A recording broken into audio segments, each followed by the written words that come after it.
Graça e paz, meu irmão, minha irmã. Sou o Paulo Ricardo, da Igreja Metodista em Bertioga, no bairro de Riviera. Vamos hoje falar sobre pastor de ovelha e ovelhas desgarradas.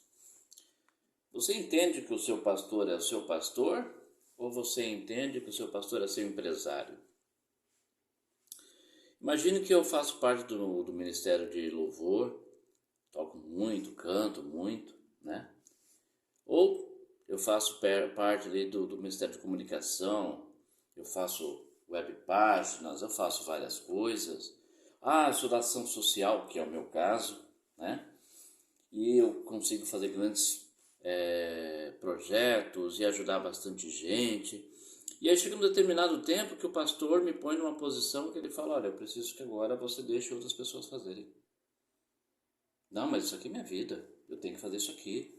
E aí eu fico num ponto tão chateado que eu acabo querendo sair, me afasto.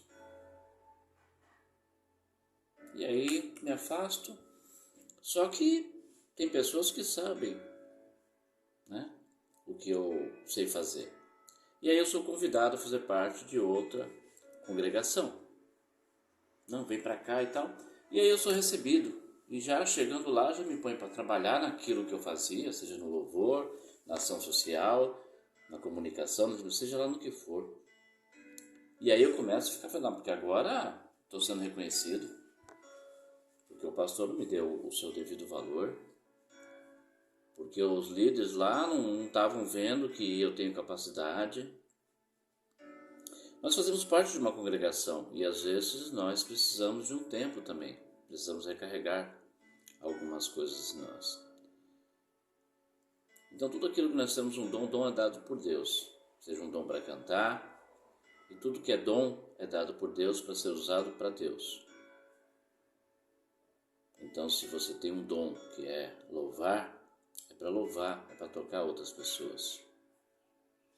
Só que aí eu, como ovelha, não aceito que meu pastor faça isso. Por que eu coloquei numa posição onde o pastor, ele é meu pastor, é meu empresário? Porque o meu empresário, quanto melhor eu for, mais ele vai me pôr para fazer coisas, porque ele vai ter retorno com aquilo. O pastor, ele tem que ser autoridade no seu rebanho. E a ovelha, ela precisa entender quem é a autoridade. Tem um vídeo na internet, vocês podem procurar depois, que é muito legal. Um grupo de pessoas vai viajar e um pastor fala para o pessoal chamar as ovelhas, né? E aí o pessoal grita, faz barulho, chama, e as ovelhas nada. Porque a ovelha, ela é cega, ela quase não enxerga. Porém, quando o pastor chega, olhando para aquele grupo de jovens gritando, um monte de gente, ele só dá um grito. E todo o rebanho se aproxima. E fica todo mundo olhando aquilo maravilhado. Porque a ovelha, ela tem uma coisa interessante. Ela não enxerga bem, mas ela atende o comando quando ela reconhece a voz do seu pastor. Eu, como ovelha, eu preciso aprender a ouvir a voz do meu pastor. E quando ele falar para mim, é tempo de descanso, eu tenho que descansar. Porque existem outras ovelhas. Imagina um rebanho de 30 ovelhas. Nasceram mais 20. Quais são as ovelhas que agora vão precisar de uma atenção especial, as novas? Porque elas estão aprendendo. E qual que é a função das ovelhas mais velhas? Elas estão prontas para serem tosquiadas. Então elas já vão passar por um processo onde elas vão perder o pelo, mas vão continuar sendo cuidadas. Como elas vão estar com menos pelo, menos peso, elas vão andar com mais facilidade. Com menos peso nas costas, a probabilidade dela se desgarrar é muito grande. Porque ela está um pouco mais leve, então ela começa a correr um pouco mais. Então não pense você, não pense eu, que a partir do momento que eu estou ficando mais velho, eu não vou me desgarrar. A probabilidade de eu me desgarrar é mais fácil quando eu estou mais velho do que quando eu estou começando. Porque quando eu estou começando, tudo é novo. Eu vou para onde está indo todo mundo. O pastor está seguindo, estão seguindo o pastor e eu estou indo atrás. Os pequenininhos se aproximam mais do pastor. Pode olhar isso em vídeos no rebanho. Por quê? porque eles estão tentando descobrir, estão na curiosidade. Já os outros já vão porque já estão acostumados. E aí quando são tosqueados, se sentem livres para sair por aí, é onde se perdem. E o pastor recolhe todos e vai atrás daquilo que se perdeu. Só que aí às vezes eu não quero voltar. E achei um outro rebanho e começo a fazer parte desse outro rebanho. O outro pastor vai me acolher, porque pastor é autoridade. Entenda você, eu preciso entender também, que a autoridade dada a um pastor, agora estou dizendo pastor da igreja, o líder, ela é dada por Deus. O pastor não é dono das ovelhas. Quem é dono dessas ovelhas é Deus.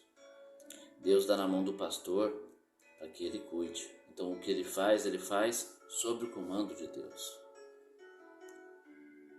Então não adianta eu querer falar, eu vou me desgarrar. Vai, você corre um grande risco de não ter proteção. Você vai estar sujeito a ser ferido, machucado e até morrer. Mas aí quando um pastor que tem compromisso encontra aquela outra ovelha, ele cuida. E quando ele sabe de quem é aquela ovelha, ele procura o outro pastor e entrega, devolve a sua ovelha. Olha, ela estava aqui e existe um preço por isso. Aquele pastor, ele desperdiçou um tempo para cuidar de uma ovelha que não era dele. Mas pode acontecer desse pastor olhar, se alegrar e dizer: ela está livre para ficar com você. Então, se eu estou ferido, saí da igreja, fui para uma outra igreja e agora sou reconhecido, vai chegar no tempo que eu vou sentir aquele mesmo sentimento de novo. Eu preciso tomar cuidado. Muitas vezes eu me machuco porque eu estou me desgarrando do rebanho que eu faço parte. Esse rebanho é uma família. A gente não sai assim. E quando a gente sai, mas lá eu estou sendo mais feliz. Amém. Seja mais feliz. Mas vai chegar um tempo onde você precisa voltar. Como lá em Filemão, o escravo Onésio. Ele aprende com Paulo, ele se converte, ele descobre Cristo, entende o sentido da vida. Mas Paulo fala, agora você volta lá. Ele saiu fugido, a pena para o escravo que era fugido era muito grande. Ele saiu fugido, ele ainda tinha roubado o seu amo. E mesmo assim Paulo, na intimidade que tinha com o outro, que era dono dele, fala, vai lá e fala com ele. E manda uma carta e fala, recebe a ele como me receberia. E tudo quanto ele fez, o prejuízo que ele te deu, Paulo se propõe a pagar. E fala mais, e fala, te pagarei da forma que você entende o compromisso que nós temos em Cristo. E o seu dono, depois de tudo aquilo, perdoa o seu escravo. E não só o perdoa, aqui não diz como perdoa, mas não só o perdoa, como o liberta. E a partir dali, ele tem uma grande importância. Onésio acaba tendo uma grande importância na igreja de Eira. Na igreja de Bereia. Então a vida é assim, você não precisa achar que você está preso, mas você precisa, num dado momento, voltar lá atrás, se reconciliar. Você não precisa ficar lá, mas você precisa receber o perdão, você precisa realmente sentir que você errou, entender aonde você errou, voltar, conversar, receber o abraço, receber o perdão, para que você sinta liberdade para você seguir a sua vida, porque às vezes a gente não consegue seguir a nossa vida porque a gente não se sente liberto. Eu não vou fazer mais isso porque lá no passado eu fiz assim, eu errei. E aí não se propõe a continuar no propósito, o propósito que Deus dá na sua vida. Que eu e você possamos entender, em primeiro lugar, pastor não é dono de ovelha. Ele recebe a autoridade que é dada por Deus para cuidar das suas ovelhas. Para que no momento certo, Deus receba a cada um. E a vida do pastor não é fácil. A vida da ovelha é só se alimentar e correr no pasto. A vida do pastor, sol, chuva e protegendo de todas as dificuldades, todos os perigos. Muitas vezes os pastores têm deixado as suas vidas, empregado as suas vidas para cuidar do rebanho. Têm perdido as suas vidas. Vida familiar, vida profissional, vida amorosa, vida sentimental, vida pessoal. Tem pastores que estão ficando doentes porque as ovelhas têm se desgarrado e cada vez que eles vão mais longe buscar, eles têm perdido alguma coisa. É a função do pastor? É. Mas a função da ovelha é ser ovelha. Então que eu e você possamos ser ovelhas, obedientes aos nossos pastores e líderes, e deixar Deus trabalhar na vida de cada um de nós. Deus abençoe a todos e um ótimo final de semana.